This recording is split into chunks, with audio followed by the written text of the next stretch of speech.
Hey everyone, Phoenix 20. Here we are, media thread, July. This is yeah, we're gonna be knocking out a few of these pretty quick for some reasons. We'll start right off with The Legend of Zelda Twilight Princess HD. So yeah, I can't remember if I mentioned this any time before. I probably have. I feel like I've talked about it a lot, but Twilight Princess HD was one of the games that I bought for my Wii U, my new Wii U. Well, my new used Wii U.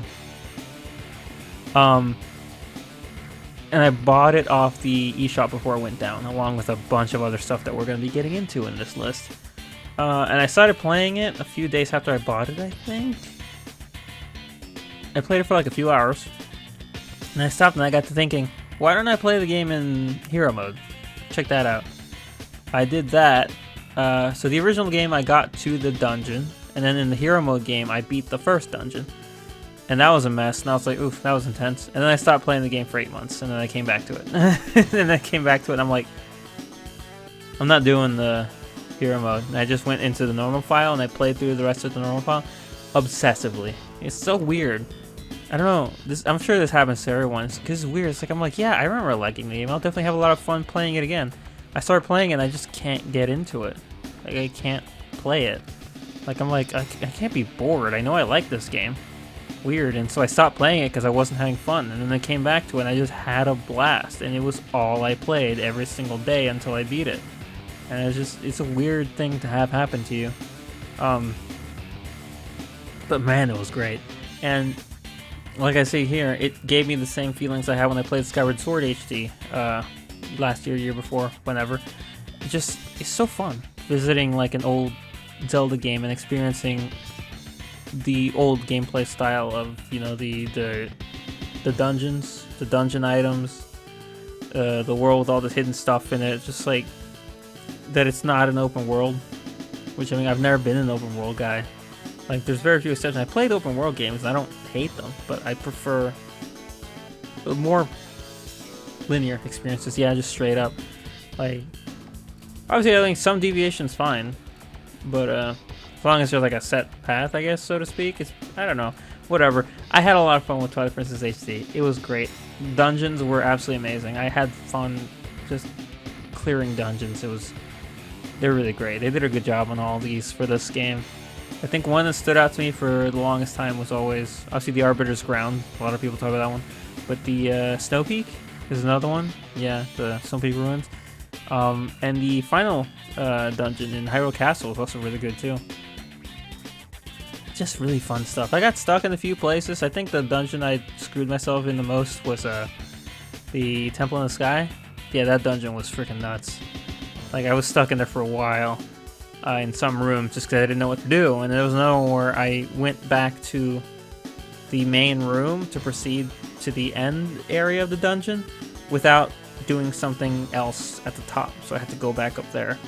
And I was like, well, did I miss something? Yes, I did. So that was fun. Also, Temple of Time, how could I forget? Great dungeon. I got to the end of the dungeon, or the halfway point of the dungeon where you get the mid-boss fight against the Iron Knuckle. I beat it, and then I paused the game for some reason. I went out to do something.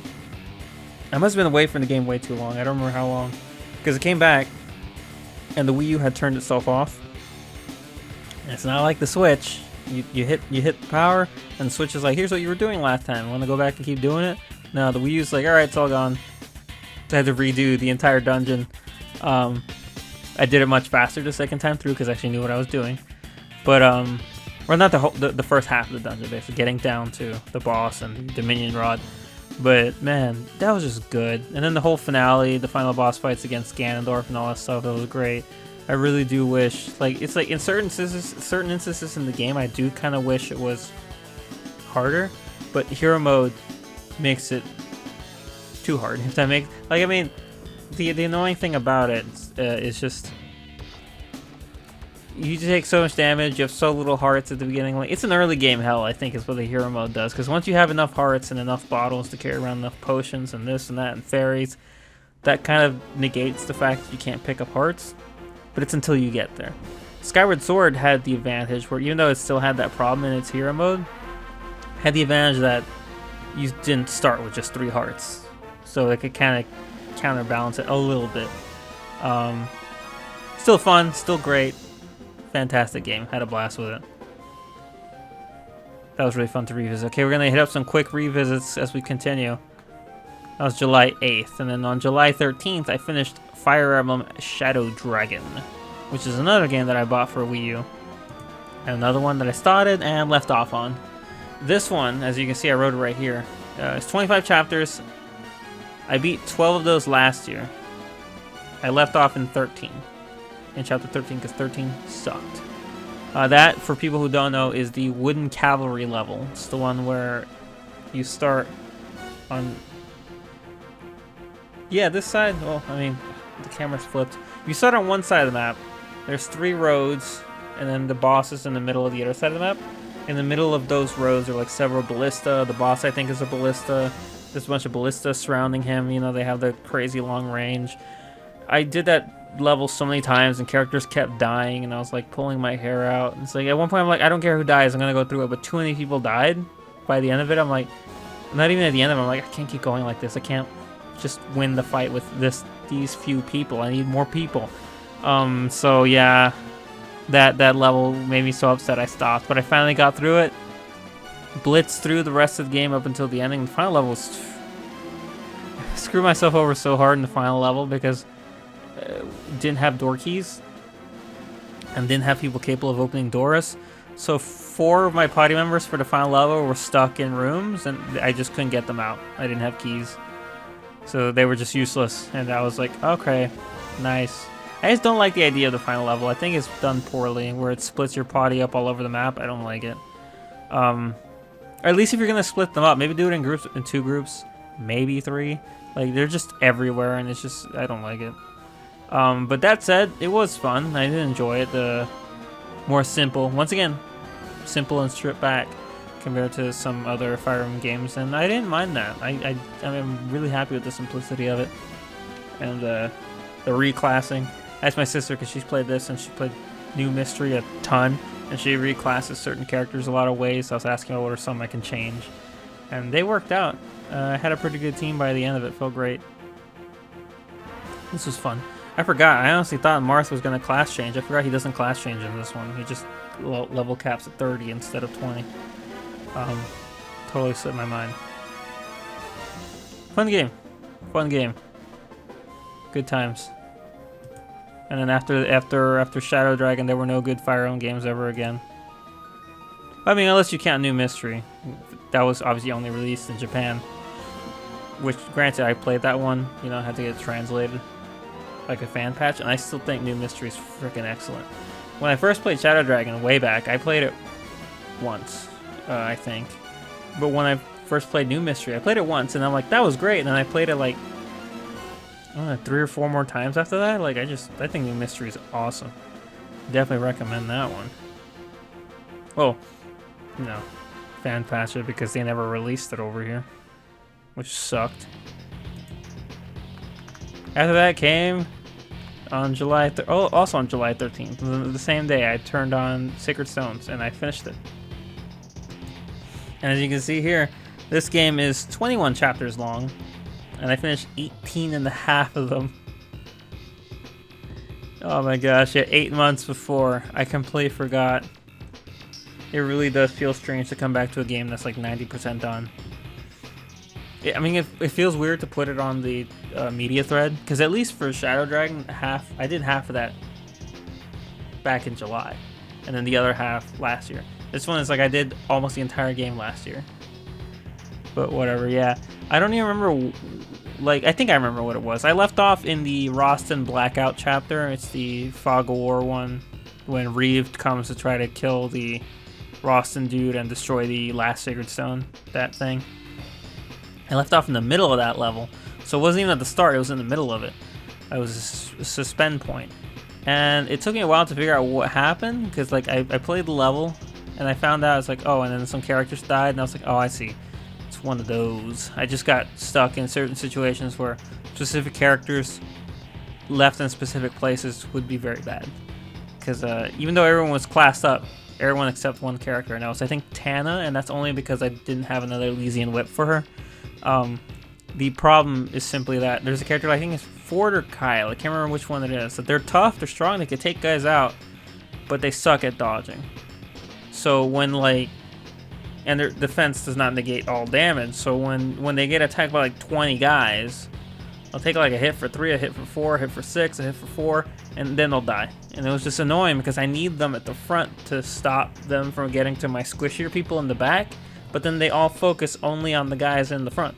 So it's just, I'm like, man, I should have gotten some weaker swords to give them so they couldn't kill stuff. It's weird though, because that Ross and Blackout chapter, I remember I used to be so good at it, I could fight my way outside. I don't remember, I think maybe I've actually found and beaten Reeve once before, but it's hard to do, because obviously there's a lot of enemies all congested outside trying to get inside. But yeah, no, that was a mess. So after that, I did the final chapters, and it went all very smoothly. No one else died, at least I don't think anyone else died in the last 2 chapters. But man, they lasted a while. Sacred Stones is still great. Like, even the brief time I spent playing it, I just remember what I loved so much about it, the art style. Just the sprites and all that stuff. And yeah, the art style, the character portraits.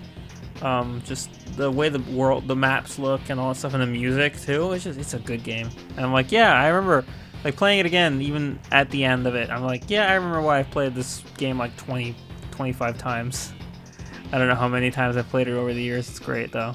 So yeah, I was happy to knock that off my Wii U list. That was the main thing I was doing this month, was going back to turning on the Wii U and knocking shit out. Which continues, because after Sacred Stones on the 13th, came Super Mario Galaxy 2 on the 14th. Which, yeah, that's another one. Yeah, and yep, this one did not come out part of the Super Mario 3D All-Stars, so I bought it on, why does it say GIF? Or GIF? Whatever, doesn't matter. I bought this one also out the store before it closed just to play it. I did play that one like immediately, and I kind of like infrequently played it. Did I leave it? I say I played most of it last year. Yeah, it was like, it was like every so often I would play the game for like maybe 2 days, and like a week later I would play it for like another day or something. Like, it was like really slowly going through it, but I was enjoying what I was playing, and once again finishing it up, like ending the last stuff up, getting a bunch of stars and whatnot. I had a lot of fun with the last stretch of the game. I don't remember how many stars I finished with, but it was fun. The orchestrated OST, like I put there, was fun, and there was some stuff that was still challenging. I remember. Yeah, there was some stuff that I was like, why am I doing this? But yeah, it's a fun one. It's a really enjoyable game. I think the Galaxy games are great, Mario games too. It's so funny because I bought, like, just a quick side note, I bought Super Mario 3D All-Stars only to play Sunshine, because I've never played it. And I played Super Mario 64, and like, I got as close to 100% of that game as I could. I've never gotten all 120 stars in it, but I got very, very close. And then I played Super Mario Galaxy, and I completed it. 240 stars. Mario and Luigi, all done. I had so much fun. And then I played Sunshine for like 5 hours, and I haven't gone back to it. I don't know. I've always wanted to play it, and then I just didn't. When I finally have the opportunity. I mean, I still have it, obviously. I bought the game, so if I want to go play it, and I should probably start it over from scratch just to... No, I don't think I want to do... Whatever, we'll see. Maybe someday this will show up on the media list in the future, or I'll forget about it. But, yeah. All that is to say, Super Mario Galaxy 2 was fun. That was another good one. And there we have July 27th. Kamen Rider Build and Build Movie Be the One. Finished on July 27th. Build is incredible. Build, I recommend it. Like, it's just gushing on the on the comments there, and yeah, it's every bit as good as I remember it being, if not better. It's just fantastic. It's a good series. Like, my sister and I forget even why we wanted to watch it again. Well, I know why I wanted to watch it again. And it's just a post I saw thinking back on how great of a villain Evolt was, the main villain of Build, and I was like, oh yeah, he was awesome. Kind of want to watch Build again because of how cool he was, and like how cool all the other characters were.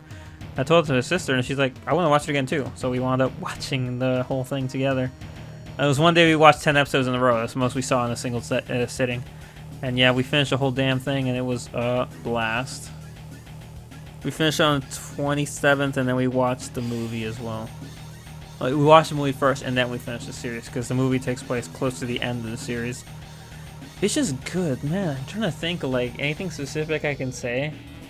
But, like, I don't know. Like, I mean, I don't know. It's like everything about this show is just firing. It's like firing on all cylinders. It's got a great cast. The action's awesome. It's really funny. Like, there's a lot of really funny moments. The characters are good. The supporting cast is good, which is that's the one you gotta hit. Because, like, I think Kamen Rider for the most part is pretty consistent in hitting that the main cast is good, specifically like the writers. But sometimes there's a member or two of the supporting cast that sucks. Ghost is the most extreme example, where everyone in Ghost was ass. Like, I think the main characters were okay, but the supporting cast just all sucked. Build, everybody's strong. Like, everybody's just fantastic. Like, all the writers are freaking awesome. All their friends are great. All the villains are great. And the, like, side characters are good. So they had a lot going for it. Like, just on its cast.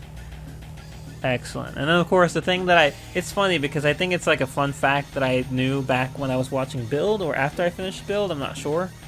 And then I rediscovered it after finishing Build this time recently, where I learned about it again. I was like, what? It's like learning about it for the first time, which is that Grease, Kazumi, he's Kamen Rider Grease, the third rider in this show. His actor also played Otoya from Kiva, which in Kiva, Kamen Rider Kiva is Wataru, and his father, who has a storyline going, I forget how far in the past it is, but Kiva has two timelines. Wataru in one, his dad Otoya in the other. He played Otoya, and I was like, when I learned that again, I'm like, really? And then I thought in my head, like, I recalled what the Otoya looked like, and I was like, oh yeah, that was him. It's just like, it was like, it's crazy, it's awesome. And then even learning what that meant for the actor himself, the actual guy who played both characters, in terms of the place that he was at when he was asked to come back for Build and be Kazumi, makes the story even better. Like, it's really cool. Like, man, what a good fucking Rider show. Like, there's a plenty of others I want to watch again. I've seen Kabuto a bunch of times, but I want to watch again. I want to watch Ryuki again because it's my favorite. Deno's one I want to watch again just because I don't remember it too well. Same for Kiva. I remember enjoying them, but like there's a lot of like specifics about them that I would like to see again. You know, stuff like that. So, maybe someday. See where it gets. I'm definitely gonna check out Ryuki at some point because I have to. Here we go. Deadpool and Wolverine on July 28th, the next day. Yeah, it was funny. My sister just came in and said, "You want to go see it?" And I was like, "Sure." And then we were looking for like a showing for that day, and there were none. We have one theater that we use like for everything, and then we ended up going to a different one that I swore I would never go back to, but it was the only one that had it, that had a showing with enough seats that we could pick a good seat. It was Epic Theaters, I think. I fucking hate the Epic Theaters. For those who don't know, that's where I was going to go watch Shin Kamen Rider. I bought a ticket and everything. I was going in there, but then because they decided to have technical difficulties that day, they're like, "Yeah, we don't got the movie. Go fuck off." Like, we got our refunds, but I wanted to watch the movie, so I always held that against them. I would still rather not go back ever again, just because, fuck them. But I wanted to see it. My sister wanted to see it, so we went and saw it. And it was fun. Like, it was just a really fun movie. I like the original Deadpool. Deadpool 1 was just so good. Deadpool 2, like, it's not terrible, but I definitely, compared to the first one, I don't think it was as good. At least from what I can remember. Feeling about it. Deadpool Wolverine, I definitely think it's better than the second one. I enjoyed it way more than the second one. I don't know if I would say I like it more than the first. I need to watch the first one again, but I just have a lot of fond memories of the first one. But it was just good. It was just fun. It's Ryan Reynolds and Hugh Jackman just killing it, carrying the whole movie and just being awesome. There's a lot of fun stuff about it. The action was like great. It was insane. It was funny. It was violent. It was just good. Like all I wanted going into it was to have like a fun time, and I got way more than that. So you know, good, good stuff. And I mean, I don't think it's a spoiler to talk about the cameos at all, since I think like a week or two after the movie came out, I can't remember how long it was, they started actually showing who was in it, and Ryan Reynolds was talking about all the other actors and him getting them in there.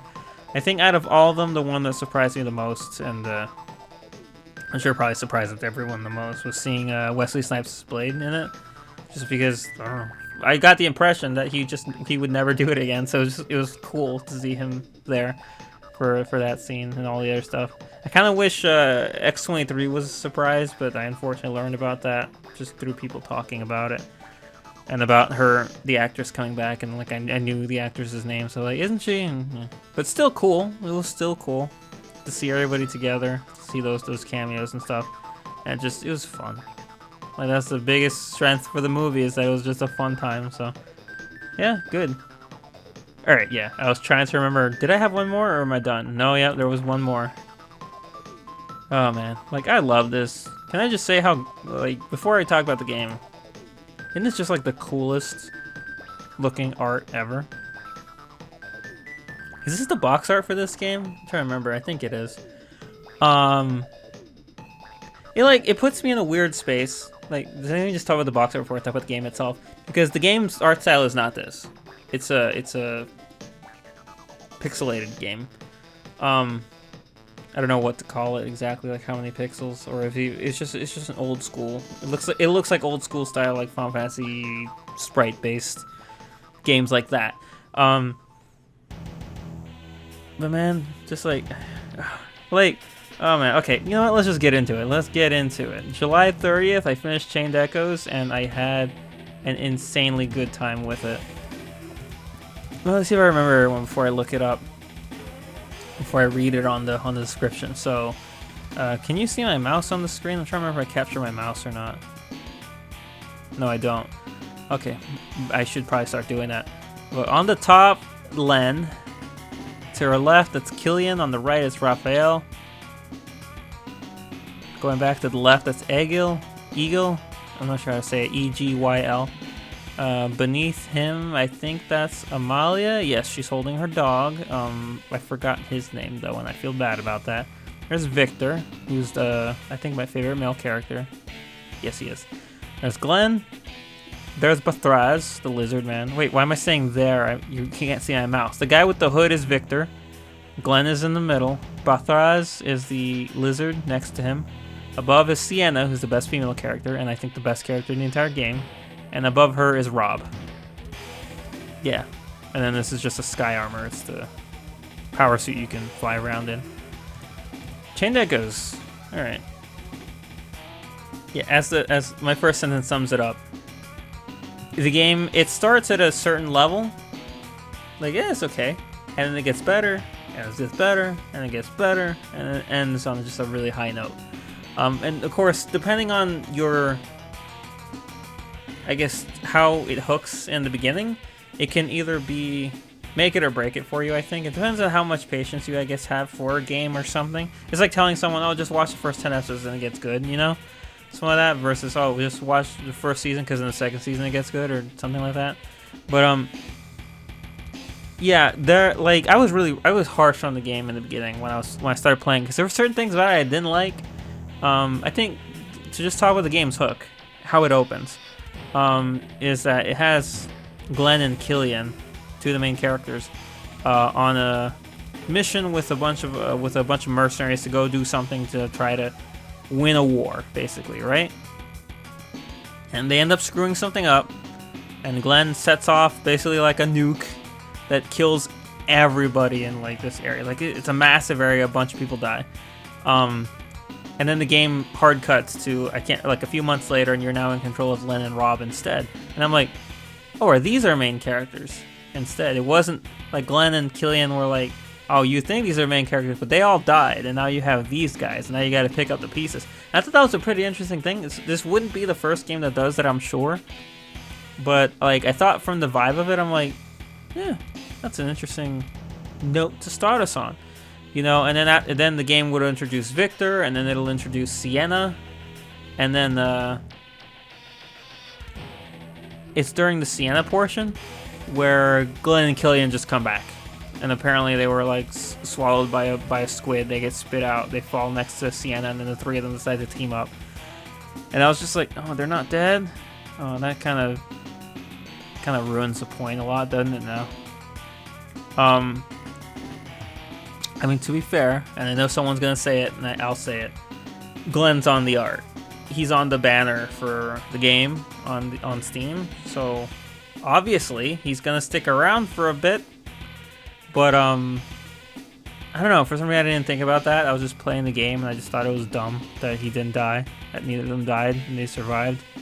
The excuse for how they survived while everyone else didn't, though, I guess makes sense. But still. And there were some other points where this is a thing that happens from time to time in different properties, and something that kind of annoys me, so I'll just get it out of the way. So Sienna, one of her things is that she's like a thief. She goes around, she steals stuff, she cons people. You know, she's good at that. One of the first things that happens, it's really early in the game when you're out in the world. You have to go to Tormund, I think, the City of Rain, where it's always raining. I think that's what it's called, Tormund. And to get there, but you guys can't go through because of war that's about to break out, and so they're closing the border, so you need like special ID passes, right? We go get one, we come back, we're like, okay, let's get through. And some guy's like, hey, let me see your IDs, let me see if they're fake. We're like, yeah, they're fake. And like, no, they're not. We got them from the official guy. They're really. He's like, okay. So we go talk to the border guy. He's like, no, these are fake. And then you find out through events later that it turns out that the guy who said, hey, let me see them, swapped them. And Sienna's like, well, he couldn't have done that. I would have noticed it. And I'm like, yeah. She would have noticed it, game. And it's just like that kind of thing annoys me, where you introduce a character who one of their traits is like the specific skill that they have that they're really good at, and then you immediately ignore that because you need this next step to happen, where it's like, yeah, she's a really good thief, except for this one time, because this guy needs to take your IDs from you. Like, it's a small thing in the grand scheme of things, but it was just it was one of the many small things about the early game that kind of annoyed me. That did annoy me. And as I say here, I had a lot of issues, or like little small issues that were building up in the early game. But as the game went on, it really ironed those out, and it got a lot stronger as it went further. So that's good. When it comes to gameplay, the other part, we'll talk about that real quick. I think the gameplay system for the game is actually quite good. I enjoyed it a lot. It's turn-based. You have a turn order, on the top, depending on speed, so you can actually see whose turn's coming next, including the villains, so you can plan out properly the bad guys you're fighting. The overdrive gauge is a big thing that definitely can hit or miss with some people, but I think the cool thing about this game, which I didn't see mentioned a lot when I was reading some things about people being critical about certain parts, especially with like the overdrive gauge, it's like there's accessibility settings in the menu where you can actually make the game easier, or you can make the overdrive bar bigger to make it easier to use. And I'm like, I never used that. I didn't use the difficulty setting until after I beat the game, just to ease up on some grinding. But that I never touched changing the bar, even though I wanted to so many times, because man, sometimes the game was not happy. It was very mad at you, and it did not want you to use the overdrive gauge completely correctly. Which, to illustrate what it is, it's like a bar that it's I can't remember, did it have, there's like a sweet spot basically somewhere in the middle of it, and it starts on one end. It starts on the normal, it has a normal end, a sweet end, and then a red end where you don't want to get into the red part. And every time you attack, it'll move it closer to the red part, and it'll eventually land in the sweet spot, which makes your character perform better in battle. They'll do more damage, they'll take less damage, they'll just be more effective. But if you attack too many times, you'll get out of the green and go into the red at the edge, and that puts you in overdrive, where the inverse happens. Now you're performing worse, and so it's a tug of war between keeping it between how you want to move it to the right and left, because it moves to the right when you attack and when you get hit, and it moves to the left when you defend or you do specific actions. And admittedly, it can be a real hassle, because sometimes you have no choice but to do a specific action to reduce it. And there's, oh my gosh, one of the bosses at the end of the game, I had to beat her completely in the red, because nothing I did there was nothing I could do to get out of the overdrive, out of the, what was it called? I don't remember what the exact term is, but when it goes into the red and it gets into the bad area, I couldn't undo it. I was stuck in there permanently until I beat the boss. It was miserable. I hated it. So, but yeah, and beyond that, like I mentioned here, the leveling up is great. Like I think the way the leveling up works is it follows the Chrono Cross rules, where you get your stat bumps and your level increases when you beat a boss. So that technically puts you on level for like the entire game. So everything presents a challenge. And that depends on how you like that or not. Because there are certain areas in the game, I'll admit, where I actually started avoiding enemy encounters because the enemies were like so frustrating to fight. Basically, like they were really hard. And so I was like, yeah, no, I don't want to do that fight again. But you know, it works out. And it's like, well, if you don't get EXP, you can skip it, right? You don't need to fight at all. But you do get like SP, and you get material drops, which is all stuff you need if you want to upgrade weapons or get new gear and upgrade your skills and your techniques. So you definitely do still want to fight. You know, it's just, I guess it depends on how much you have. And then of course, once you got the sky armors, they completely changed the game as well. All the party members were freaking nuts. Yeah, I mentioned the cast. Yeah, Sienna was my favorite throughout the entire game. I like her character. I like her through line. Yeah, her main thing is crit. She has an insane crit percent chance. But I also mentioned Len, Rob, Victor, and Bathraz as my other favorites. And yeah, they're good. I think if the game focused on Len as the main character instead of Glenn, I would have enjoyed it even more. It's not that I hated Glenn. It's just that I liked Len more, basically. And Rob, I really liked Rob, but it's funny, he actually has the same issue. And when I read up more about the game, I realized, oh yeah, I've had this before. He has this issue where he's so specialized in causing status effects to enemies, that's all he can do.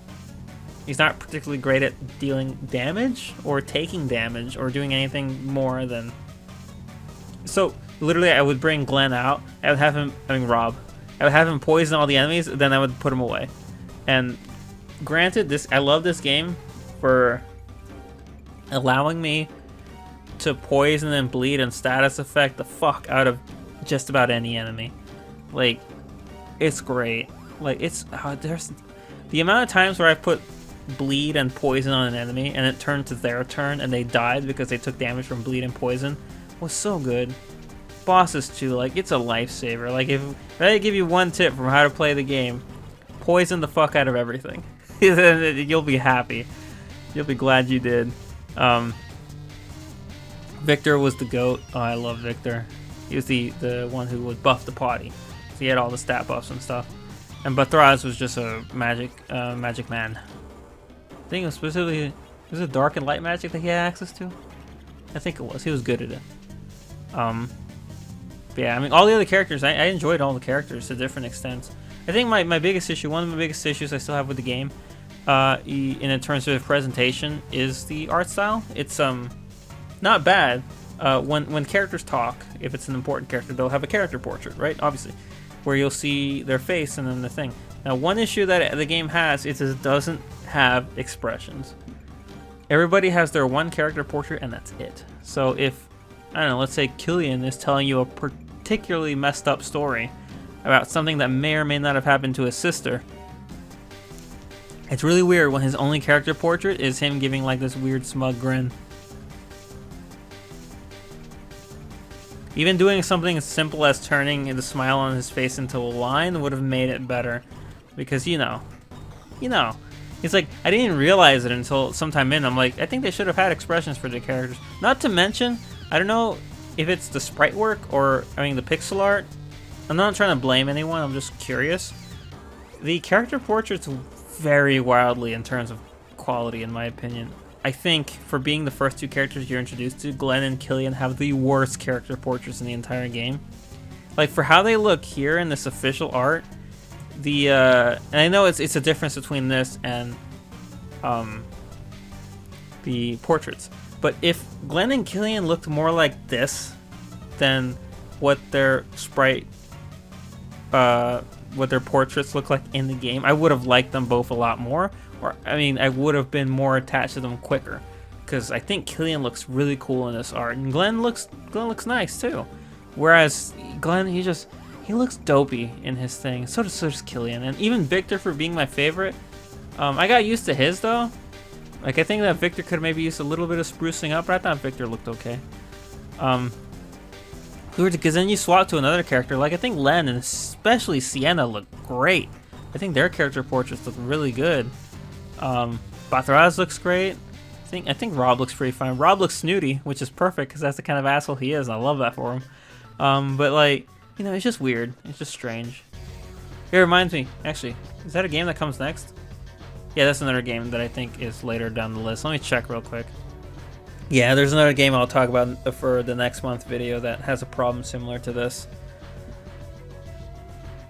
Jeez, I think I've been talking about the negative points more. But I guess it's important to emphasize the negative points when I tell you that the game is amazing. And like, in spite of those issues that I have with some early narrative flip-flops and some weird art, it's still super fun to play. And I found the work that they put into building this world, the lore for the countries, for the species of people, of living beings, for the like physical gods that walk around the world, the true kings, to the continents, all the other continents, because the game takes place on one continent, but you find out and you learn so much about surrounding continents. It's like, man, I would kind of want to visit those places.